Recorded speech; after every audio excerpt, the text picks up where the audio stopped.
LA시청에 폭탄 위협을 한 인물은 브라이언 윌리엄스 LA 부시장으로 밝혀져 충격을 주고 있습니다. 현재 FBI가 수사 중입니다. 연방환경보호청이 2035년부터 캘리포니아주에서 내연기관 차량 판매를 전면 금지하는 배출가스 규제안을 승인했습니다. 개빈 뉴섬 캘리포니아 주지사가 조류 독감과 관련해 비상사태를 선포했습니다. 조류 독감은 현재 중증 환자가 발생했고 북가주에서 남가주로 확산 중입니다. 이런 가운데 LA 카운티에서는 최근 독감 발생률이 증가하고 있습니다. 보건당국은 각별한 주의를 당부하고 있습니다.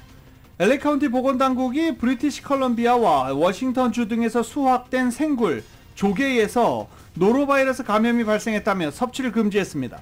연방교통안전국은 이번 연말 연휴 기간 동안에 전국에서 모두 4천만 명 이상이 항공기를 이용해 여행을 떠날 것이라고 전망했습니다.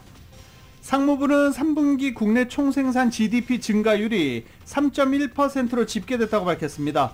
전문가 전망치를 웃돈 수치입니다. 지난주 신규 실업당 청구 건수가 22만 건으로 한 주 전보다 2만 2천 건 감소했습니다. 연방정부의 예산 처리 시한을 하루 앞두고 트럼프 당선인이 부채 한도 증액을 요구했습니다. 바이든 행정부가 반도체법에 따라서 SK하이닉스에 4억 5,800만 달러의 직접 보조금 지급 계약을 최종 체결했습니다. 연방준비제도가 기준금리를 0.25%포인트 인하했습니다. 하지만 내년엔 속도 조절에 나설 것이라고 밝혀 트럼프 당선인과 마찰이 예상됩니다. 연준이 기준금리를 인하하면서 원달러 환율이 15년 9개월 금융위기 이후 최고치인 1,450원을 돌파했습니다. 치솟는 환율로 인해 수출입 업체들에게는 연말에 최대 경제 변수가 됐습니다. 검찰이 윤석열 대통령 내란 혐의 사건을 공수처로 넘기는 작업을 시작했습니다.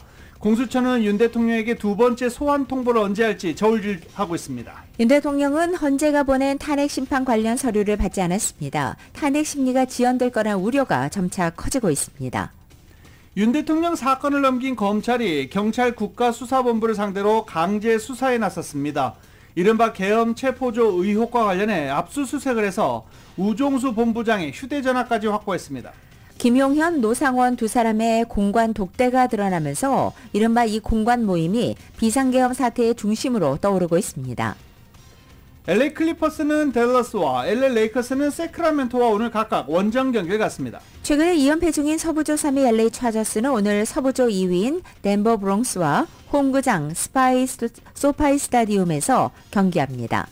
오늘 뉴욕 증시는 상승 출발하고 있습니다. 원달러 환율은 1,451.9원으로 마감했습니다. 남가주 오늘 대체로 맑겠고 LA 한인타운 낮 최고 기온은 78도로 예상됩니다. 이 시간 주요 뉴스는 하늘비 호텔, 세계 최대 항공기 아시아나항공 A380에서 차별화된 서비스를 만나보세요. 고국까지 편안하고 안전하게 모시는 아시아나항공 제공입니다. 여러분 안녕하십니까? 김윤정입니다. 안녕하십니까? 유지승입니다. 2024년 12월 19일 목요일 라디오 솔모닝 뉴스 2부입니다. 결국 캘리포니아주가 연방질병통제예방센터보다 먼저 시작했습니다.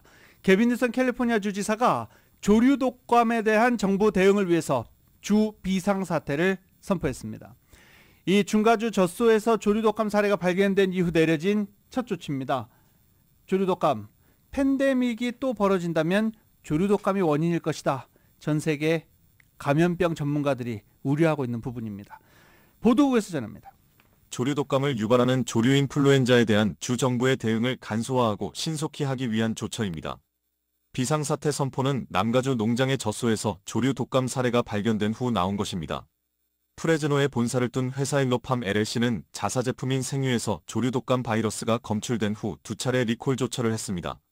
주지사는 이번 비상사태 선언은 정부기관이 조류 독감 발병에 신속히 대응하는 데 필요한 자원과 유연성을 확보하기 위한 표적 조치로 가주에서 가장 큰 규모의 테스트와 모니터링 시스템을 기반으로 공중보건을 더욱 보호하고 농업산업을 지원하며 캘리포니아 주민들이 정확하고 최신의 정보에 접근할 수 있도록 최선을 다하고 있다고 밝혔습니다. 주지사 사무실에 따르면 현재까지 캘리포니아에서는 사람 간 바이러스 확산이 감지되지 않았습니다. 인간에게 발생하는 조류 독감의 증상은 충혈된 눈, 기침, 인후통, 콧물 또는 코막힘, 설사, 구토, 근육통 또는 몸살 두통, 피로, 호흡곤란, 열병 등입니다. 조류 독감 바이러스는 2022년 1월 사우스캐롤라이나의 야생 조류 개체군과 2022년 7월 캘리포니아의 야생 조류 개체군에서 처음 발견되었습니다. 올해 3월 25일 텍사스와 캔자스의 젖소에서 바이러스가 처음 보고됐으며 이후 캘리포니아에서 보고된 30사건의 인간 사례를 포함하여 7개 주에서 61건의 조류 독감 바이러스 감염 사례가 확인되었습니다. 라디오 서울 보도국 뉴스룸입니다.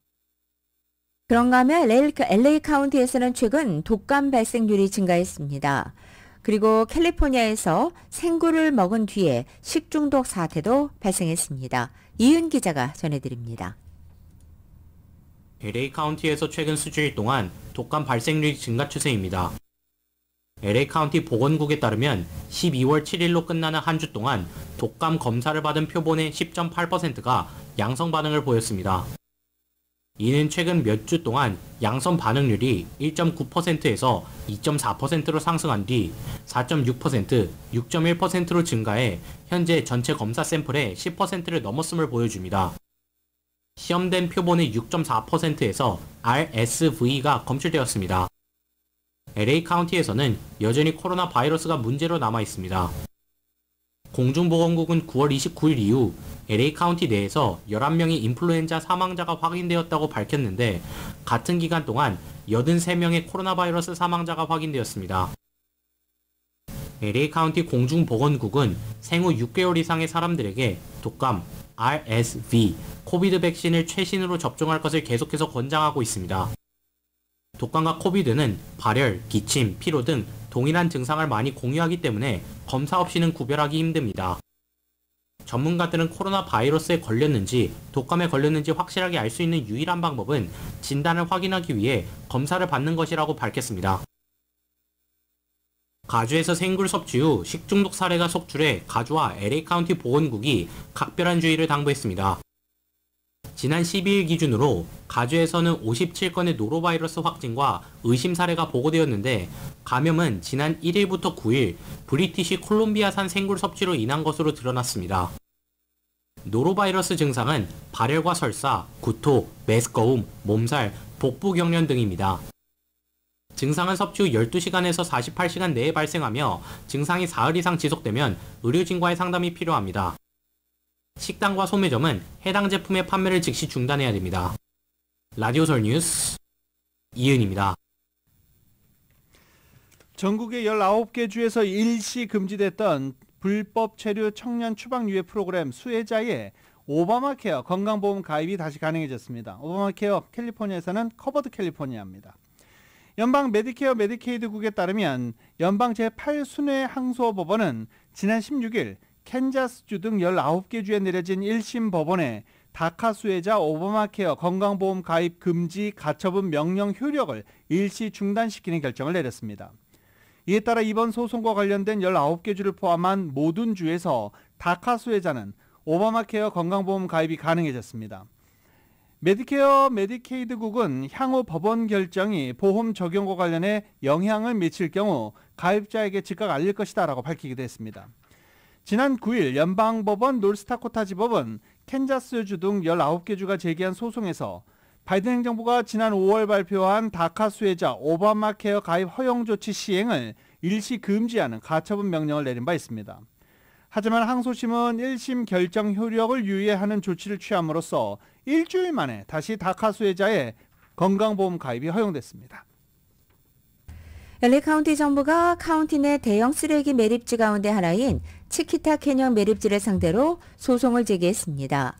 이 매립지는 지난 1972년부터 운영을 시작했는데 지난해부터 상당한 악취가 나는 가스와 함께 유해한 액체가 매립지 표면으로부터 흘러나오기 시작했기 때문입니다. 지난 16일 카운티 정부는 해당 매립지 소유주인 웨이스트 커넥션을 상대로 소송을 제기했습니다. 당국이 해당 매립지 측에 악취와 유해물질을 유발하는 화학 반응을 제어하기 위한 조치를 취할 것을 명령했지만 조치가 지연됐거나 충분치 않다는 내용입니다. 카운티 정부는 법원에 매립지 측이 확실한 조치를 취하도록 명령을 하고 환경 및 공공규제 위반에 대한 민사벌금을 부과해 줄 것을 요구했습니다. 또 만약 매립지가 이것을 이행하지 않을 경우 법원이 수탁자를 임명해 매립지를 관리하고 확실한 조치를 취하도록 해줄 것을 요구했습니다. 많은 분들이 놀라셨을 텐데요. LA 시청에 폭발물 테러 위협을 했던 인물, 폭탄 위협 혐의를 했던 인물, 브라이언 윌리엄스 부시장으로 알려졌습니다. 보도국에서 보도합니다. 지난 17일 FBI 요원들이 윌리엄스 부시장이 자택을 수색했습니다.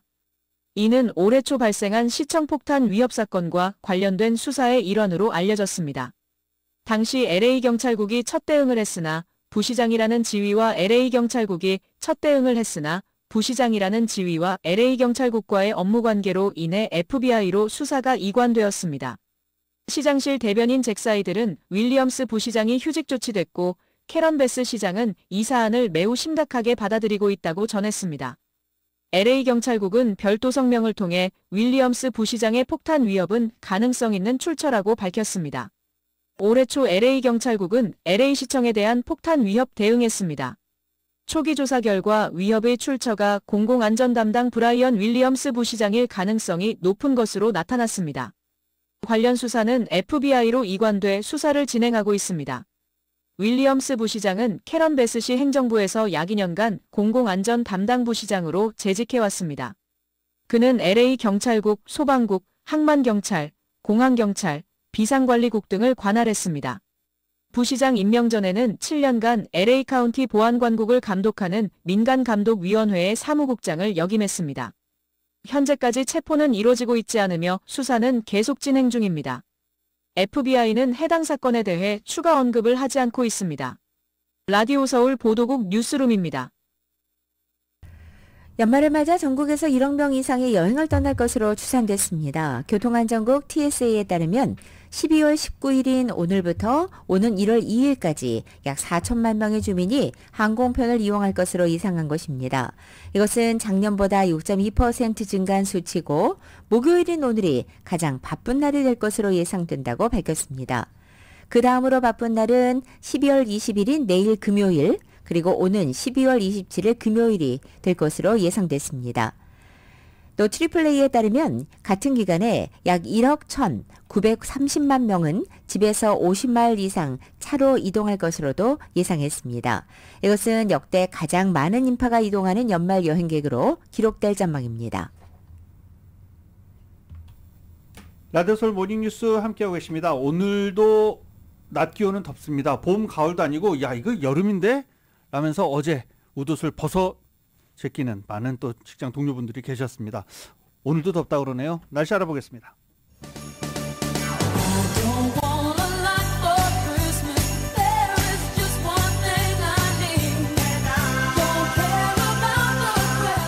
(12월 19일) 목요일 남가주의 날씨입니다. 목요일은 오늘도 역시 맑고 덥습니다. 산타아나 강풍은 점차 잦아들겠습니다. 오늘 이른 아침 한때 해안을 비롯한 일부 지역에 안개주의보가 발효됐지만 점차 거치면서 맑아지고 있고 오늘 낮 기온은 어제보다 4, 5도가량 내려앉습니다. 그래도 여전히 평년 기온을 10도 이상 웃도는 상태로 이상고온 현상은 오늘까지 이어집니다.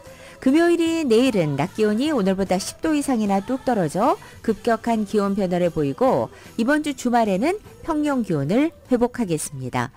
LA 한인타운의 오늘 낮 최고 기온 78도, 밤 최저 기온은 47도, 오렌지 카운티 지역 77도, 48도, 벨리와 일란드 엠파이어 지역은 84도, 48도, 해안 지역은 69도, 50도 예상됩니다.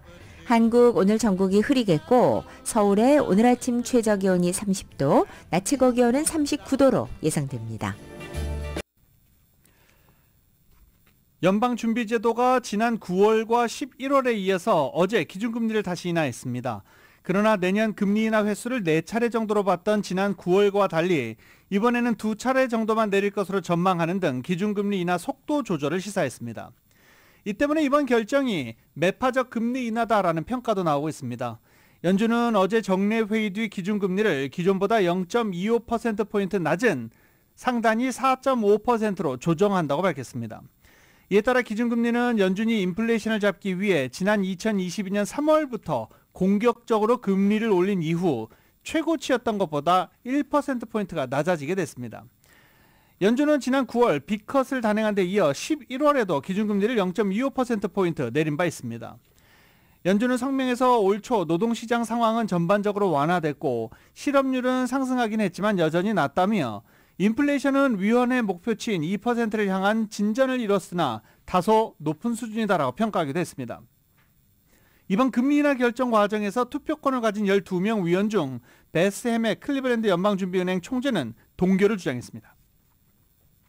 연준이 어제 내년부터 금리 인하 속도를 대폭 줄이겠다는 신호를 명확하게 보낸 것은 미국의 경제 상황이 나쁘지 않은 상황에서 인플레이션 반등 위험을 감수하고 무리하게 3연속 금리 인하를 해야 할 필요가 있느냐는 우려를 반영한 행보로 풀이되고 있습니다. 연준은 이날 낸 수정 경제 전망에서 2025년 기준금리 전망치 중간값을 3.9%로 제시했습니다. 9월 전망에서의 3.4%에서 0.5%포인트 상향 조정된 수치입니다. 내년 한 해 0.25%포인트씩 총 4회 금리 인하에서 2회 인하로 인하폭을 대폭 줄인 것입니다. 블룸버그 집계에 따르면 시장 전문가들은 연준이 수정 경제 전망에서 2025년 금리 인하 횟수를 종전 4회 인하에서 3회 인하로 1회만 줄일 것으로 예상했습니다. 예상보다 적은 내년도 금리 인하 횟수는 연준의 통화정책 입장이 시장 기대보다 매파적, 즉 통화 긴축 신호임을 시사하는 대목입니다. 파월 의장의 기자회견 내용 역시 매파적으로 해석됐습니다.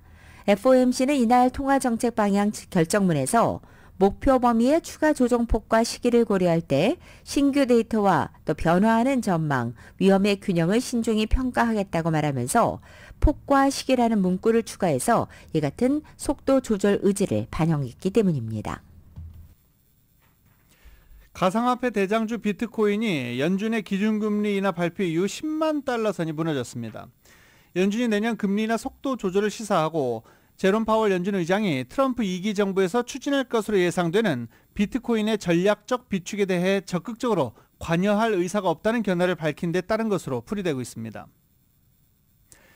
가상화폐 거래소 코인베이스에 따르면 어제 오후 9시경 비트코인 한 개당 가격은 24시간 전보다 5.96%가 하락한 99,687달러에 거래가 됐습니다.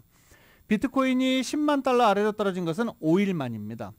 연준의 금리 인하 결정 이전에는 10만 4천 달러까지 움직였던 비트코인은 금리 인하 발표 이후 큰 폭으로 하락한 것입니다.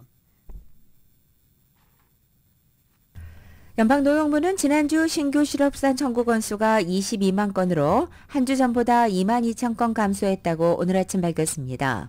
이것은 다우존스가 집계한 전문가 전망치 23만 건을 밑도는 수치입니다.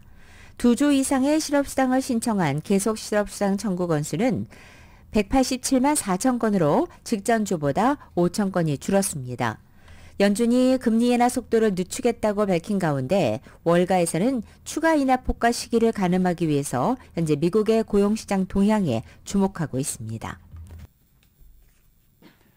상무부는 3분기 미국의 국내 총생산 GDP 증가율이 3.1%로 집계됐다고 밝혔습니다.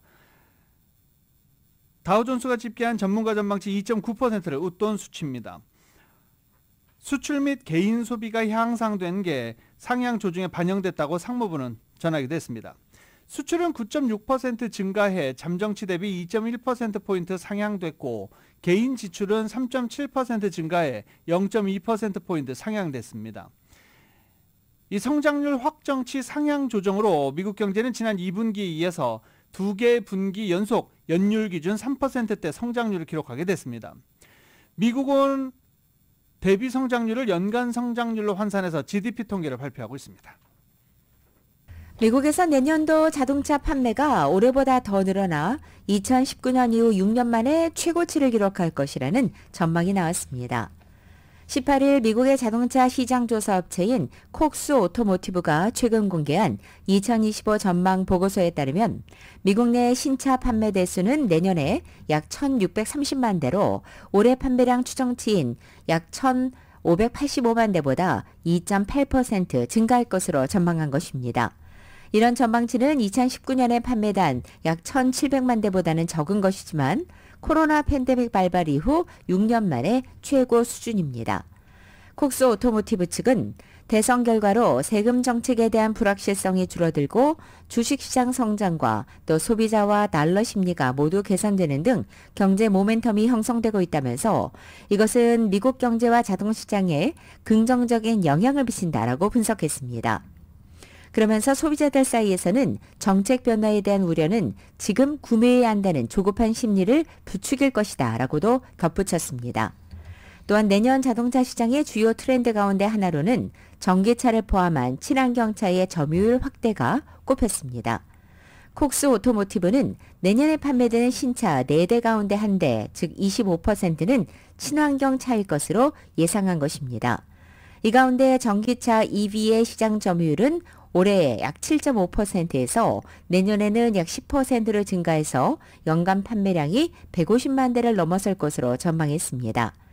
하이브리드와 플러그인 하이브리드 차량은 전체 시장의 약 15%를 차지하고 전통적인 내연기관차의 점유율은 75%로 줄어서 사상 최저 수준을 기록할 것으로 예상했습니다. 트럼프 당선인이 정부 운영에 필요한 임시 예산안 처리에 계속 반대하면서 당장 21일부터 정부 기능을 멈추는 셧다운 사태를 맞을 우려가 커지기 시작했습니다. 트럼프 당선인은 공화당 소속인 마이크 존슨 하원 의장이 민주당과 협상한 임시 예산안에 공개적으로 반대 목소리를 내고 있습니다. 트럼프 당선인은 임시 예산안은 여러 면에서 받아들일 수 없다며 이것은 민주당의 덫이다라고 주장했습니다. 앞서 공화당과 민주당 지도부는 예산 소진이 임박한 정부를 내년 3월 14일까지 운영하는 데 필요한 임시 예산안을 처리하기로 합의했습니다. 하지만 트럼프 당선인은 민주당 요구를 많이 들어줬다는 이유 등으로 반대하며 임시 예산안에 찬성하는 공화당 의원은 다음 선거에서 경선을 통해 퇴출하겠다라고 경고했습니다. 그러면서 트럼프 당선인은 정부가 빌릴 수 있는 돈의 규모를 제한하기 위해 의회가 설정한 부채 한도를 없애라는 새로운 요구를 내놨습니다. NBC와의 인터뷰를 한 트럼프 당선인은 부채 한도 폐지를 의회가 할 수 있는 가장 똑똑한 일이라며 민주당은 한도를 없애고 싶다고 말해왔다고 말하기도 했습니다. 그들이 없애고 싶어하면 내가 앞장서서 없애주겠다라고 덧붙였습니다. 의회가 셧다운을 막으려면 내일까지 임시 예산안을 처리해야 하기 때문에 다시 협상할 시간 많지 않은 상황입니다. 트럼프 당선인은 만약 셧다운이 발생하면 우리는 민주당 대통령이 있는 동안 시작할 것이다 라고 말하기도 했습니다. 이는 트럼프 당선인이 내년 1월 20일 취임하기 전에 바이든 행정부에서 이 문제를 해결하고 넘어가겠다는 뜻으로 해석되고 있습니다. 트럼프 당선인 반대 때문에 임시예산안 협상을 한 존슨 하원 의장의 지위도 위태로워졌습니다.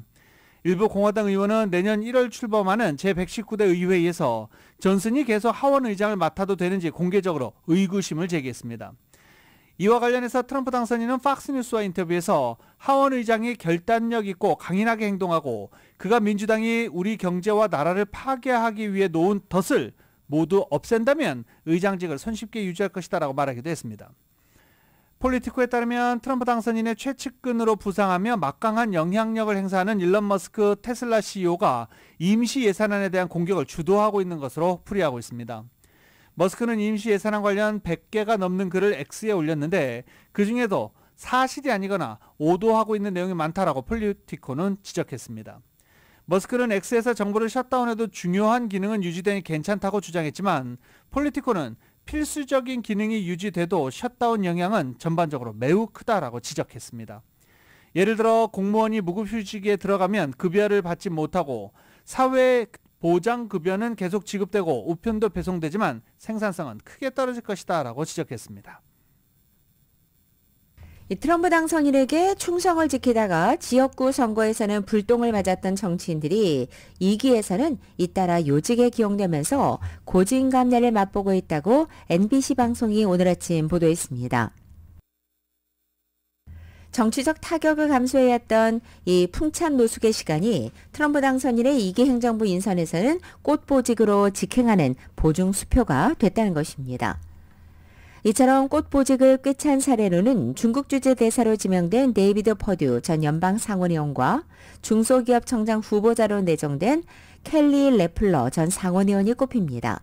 각각 조지아주 상원의원을 지냈던 이들은 나란히 트럼프의 2020년 대선 선거 사기 주장을 지지하다가 정작 자신이 출마했던 주지사 선거 등에서 민주당 후보에게 패배해 변방으로 밀려났습니다. 또 보훈부 장관에 지명된 더그 콜린스 전 하원의원과 환경보호청장에 내정된 리 젤딘 전 하원의원도 역시 비슷한 케이스입니다. 바하마 주재 대사로 지명된 허시엘 워커와 미국의 소리인 VOA 대표로 지명된 캐리 레이크, 공공의료보험 서비스 센터장에 발탁된 메넷 오즈 등도 트럼프 당선인을 공개적으로 지지하다가 자신의 지역구 선거에서는 패배했던 인물들입니다. 정식 직함 없이 음지에서 굳은 일을 도맡은 가신들에게 집권 후 꽃 보직을 주는 구시대적 정치를 연상케 하는 이 같은 현상은 트럼프 당선인이 2기 행정부 인선의 핵심 기준으로 충성심을 내세우고 있기 때문입니다. 첫 재임 시기에 어깃장을 놓는 강요들 때문에 주요 정책을 과감히 추진하지 못했다는 판단 등이 그 배경으로 거론됩니다. 반면 과거에는 트럼프 당선인의 대책점에 서 있더라도 충성 검증을 통과해서 이번에 발탁된 경우도 있습니다. NBC 방송은 마르코 루비오 국무장관 지명자에 대해 2016년 경선에서 치열한 경쟁을 했지만 그 이후 트럼프의 지지자도로 거듭나 마가 운동에 동참했다고 설명했습니다. 한편 민주당은 이 같은 트럼프 당선인의 인선을 비판하고 있습니다. 토니 블링컨 국무장관이 트럼프 2기 국무장관으로 지명된 마코 루비오 상원의원과 회동한 것으로 국무부가 밝혔습니다. 베탄트 파텔 국무부 수석 부대변인은 브리핑을 통해 블링컨 장관과 루비오 의원이 건설적이고 실질적이며 좋은 대화를 했다라고 소개했습니다. 국무부는 트럼프 당선인의 취임식이 열리는 내달 20일까지 빈틈없는 정권 교체를 도울 준비가 계속돼 있을 것이라고 파텔 부대변인은 밝혔습니다. 업무 인수인계를 위한 회동에서 미국의 현직 및 차기 외교수장은 미국 정권 교체를 전후로 북한의 도발 가능성과 우크라이나 전쟁과 연결된 북러 군사협력 심화, 한국의 비상계엄 이후 탄핵 국면 등에 대한 논의도 오갔을지 주목되고 있습니다.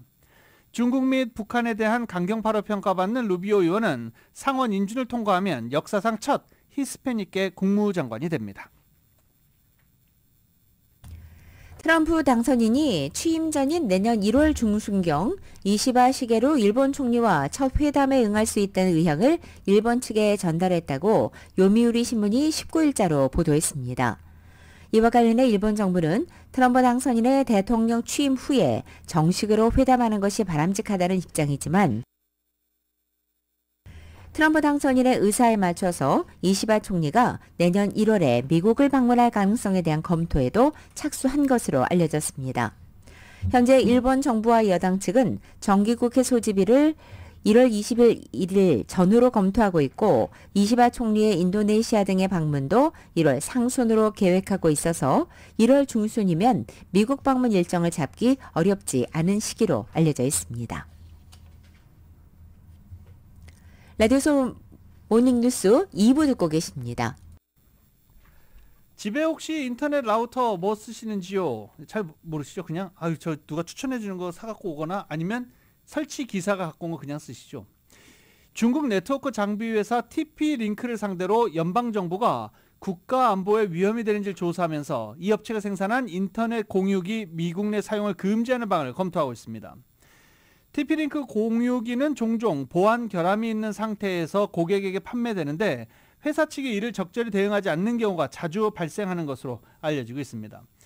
캘리포니아에서 판매 거점을 둔 TP-링크 미국 법인은 잠재적 보호 위험을 평가하고 취약점에 대해서 적절히 대응하고 있다라는 입장을 밝히기도 했습니다. 이 TP-링크 공유기는 국방부를 포함한 연방정부에서 많이 쓰이고 있는 장비 중에 하나입니다. 조 바이든 행정부가 반도체법인 칩스 액트에 따라서 SK하이닉스에 직접 보조금을 지급하기 위한 계약을 최종 체결했습니다. 연방상무부는 오늘 성명을 통해서 반도체법에 따른 자금 조달 프로그램에 근거해서 SK하이닉스에 최대 4억 5,800만 달러의 직접 보조금을 지급한다고 밝혔습니다. 이날 발표는 트럼프 대통령 당선인이 반도체법에 따른 보조금 지급에 부정적 입장을 피력한 가운데 나온 것입니다. 바이든 행정부는 다음 달로 다가온 트럼프 당선인의 취임을 앞두고 반도체법에 따른 보조금 지급 규모를 잇따라 확정 짓고 있습니다.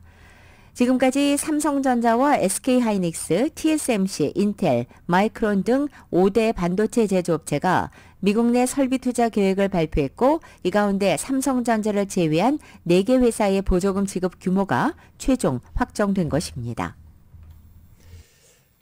트럼프 당선인이 취임 첫날 캐나다에게 25% 관세를 부과하겠다라고 말했죠. 그리고 캐나다가 미국으로부터 연간 1억 달러가 넘는 보조금을 받는 건 말도 안 된다며 많은 캐나다인들은 캐나다가 미국의 51번째 주가 되길 원한다라고 트럼프 당선인은 말했습니다. 도발이죠. 네. 말하라고 트럼프 자택으로 찾아간 트루도 총리를 주지사라고 부르면서 조롱하는가 하면 재무부 장관의 사퇴 등 캐나다의 정치적 혼란을 즐기기도 합니다. 트럼프 전술이 캐나다 정부를 뒤흔들고 있다라는 분석입니다. 취임 후에도 이 같은 압박으로 더 큰 캐나다에게 양보를 요구할 것이라는 분석이 지배적입니다. 지금 멕시코 한번 흔들었죠? 캐나다 한번 흔들었죠? 미국, 캐나다, 멕시코 이 무역 자유협정 새롭게 협약을 맺어야 되는데 우위를 선점하기 위한 트럼프 당선인의 전략이다라는 평가도 나오고 있습니다. 트럼프가 지금은 캐나다와 멕시코에 집중하고 있지만 취임 이후 다른 곳으로 눈을 돌릴 게 확실하다며 정치적 혼란으로 사실상 어려운 한국 위험하다라는 경고가 나왔습니다.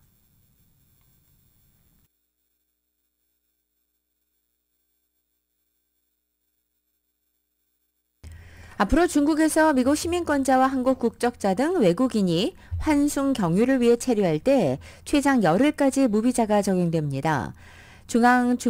중국의 중앙TV, CCTV에 따르면 중국 국가移民관리국은 현지 시간으로 17일 경유비자 면제 기간이 기존 72시간과 144시간에서 240시간, 즉 열흘까지 연장됐다는 내용의 공고를 발표한 것입니다. 미국과 한국, 일본, 러시아, 브라질, 영국, 캐나다 등 54개국의 여권 소지자가 조건에 부합할 경우 중국을 거쳐 제3국으로 환승 이동할 때 무비자로 체류할 수 있도록 한 것입니다. 해당 조건은 3개월 이상 남은 여권을 소지하고 제3국 입국 여건이 충족된 경우를 말합니다. 이번 조치를 발표하면서 중국 당국은 무비자 출입 절차 처리가 가능한 공항을 21곳 늘리고 체류 가능 지역에도 5개성을 추가했다고 밝혔습니다. 따라서 베이징과 상하이 같은 중국의 주요 공항 60곳을 통해서 무비자 혜택을 받은 외국인은 중국 내 24개 지역에서 최대 열흘까지 머무를 수 있는 것입니다.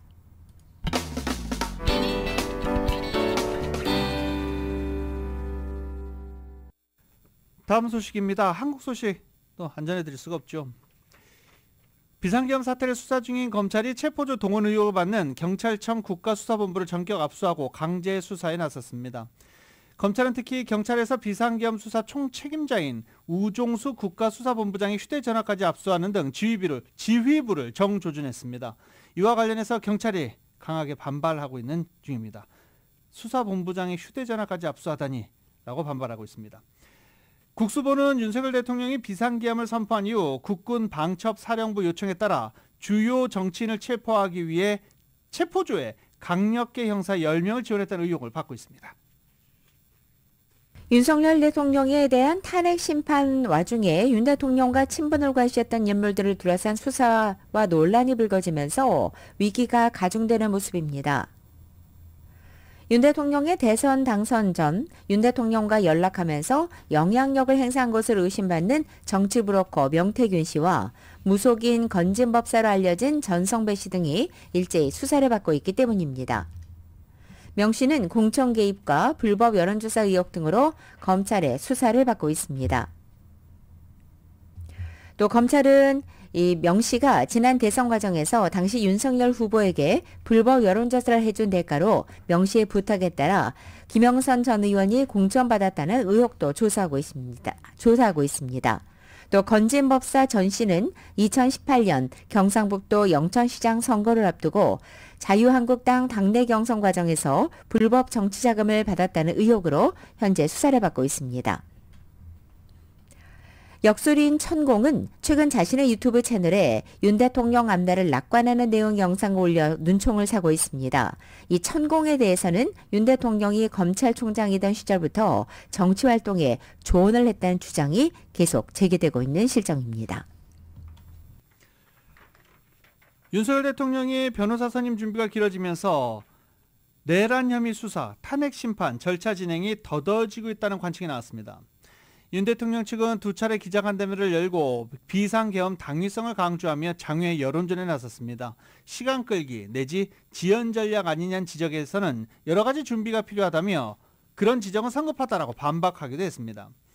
윤 대통령의 대학 동기로 40년 지기이자 변호인단 구성에 관여하는 검사장 출신 석동현 변호사는 대통령은 체포해라, 끌어내라 그런 용어를 쓴 적이 없다라고 말하고 내란을 예고하는 게 어딨냐라고 말하기도 했습니다. 또 법무법인 동진 회의실에서 외신 기자와 만나 비슷한 취지로 내란 혐의를 부인한 데 이어 국내 언론사 기자들과 만나서도 똑같은 이야기를 한 것으로 알려졌습니다. 석 변호사는 윤 대통령이 공수처의 출석 요구서와 헌법재판소 탄핵심판 관련 서류 우편물을 수령하지 않는 이유가 뭔지, 공수처 소환에 응할 것인지, 비상계엄 선포 약 3시간 전 조지호 경찰청장을 안가로 부른 이유가 뭔지, 포고령 1호에서 모든 정치활동을 금지한 것은 위헌은 아닌지 등 구체적인 혐의에 대한 질문이나 재판 등 관련한 질문에는 답하지 않았습니다. 그는 이런 질문에는 대통령과 변호인단이 나중에 정돈된 입장을 말씀드릴 것이라고 말하거나 제가 말할 위치가 아니다라고 말하면서 질문을 모두 피해갔습니다.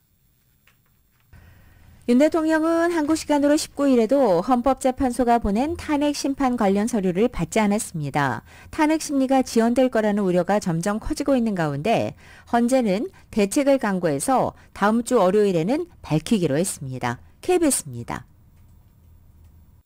헌법재판소는 탄핵 심판 심리 준비를 위해 윤석열 대통령에게 관련 서류를 잇따라 보냈습니다.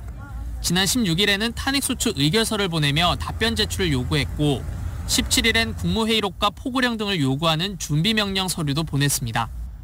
하지만 윤 대통령은 수령을 사실상 거부하고 있습니다.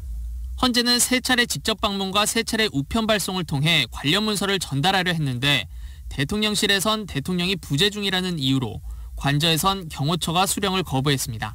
전자행정 시스템으로 보낸 전자문서도 확인을 안 하고 있는 상태입니다. 탄핵 심판의 첫 변론 준비 기일이 다가오고 있지만 헌재가 보낸 문서조차 안 받고 있는 겁니다. 재판 지연을 위한 꼼수가 아니냐는 지적에 윤 대통령 측은 답을 내놓지 않았습니다. 어떤 절차상의 단계가 됐을 때 대통령께서 해야 될 일은 하실 거다는 말씀을 제가 드립니다. 헌재는 윤 대통령 측의 수령 거부가 계속될 경우 오는 23일 관련 문제에 대한 결론을 내겠다고 했는데 송달 간주, 즉 전달이 완료된 것으로 처리하는 방안이 유력하게 검토되고 있습니다. 집이나 사무실에 놓아두고 오거나 등기우편 등을 보내고 나서 전달이 완료된 것으로 처리하는 겁니다. 헌재가 송달 간주로 처리하면 송달의 효력이 생기면서 윤 대통령은 7일 이내에 답변서를 내고 국무회의 회의록 등을 제출해야 합니다. 만약 윤 대통령 측이 자료를 내지 않을 경우 윤 대통령은 오는 27일로 예정된 첫 변론 준비 기일에 자료 없이 재판을 받을 수도 있습니다. KBS 뉴스 이호준입니다. 자, 이제 요 며칠 농구 경기가 없었죠. LA 농구 팬들은 좀 심심하셨을 겁니다. NBA컵이 열리는 관계로 농구 없었습니다. 그리고 미러키가 우승을 차지했죠. 오클라호마 시티를 꺾고 미러키가 우승을 차지했습니다. 그리고 어제 NBA 경기 단 한 경기도 없었던 그런 날이었습니다. 이 NBA컵 이런 거 하면서 좀 불편하다. 그거 안 했으면 좋겠다. 라고 하시는 분들도 많은데 이거 또 나름 플레이오프거든요. 네, 돈이 엄청나게 들어가 있습니다. 네. 자, 그리고 지금 아직 플레이오프 진출을 확정짓지 못한 LA 차저스, 오늘 덴버 브론코스죠. 덴버 브론코스와 5시 15분 소파이 스테디움에서 경기 같습니다. 순위가 뒤바뀔지 지켜보시면 되겠습니다. 2024년 12월 19일 목요일에 전해드리는 라디오솔 모닝뉴스 마치겠습니다. 지금까지 진행의 유지승, 김윤정이었습니다. 잠시 후 9시에는 강혜신의 오늘의 미국이 방송됩니다. 함께해 주신 여러분 감사합니다.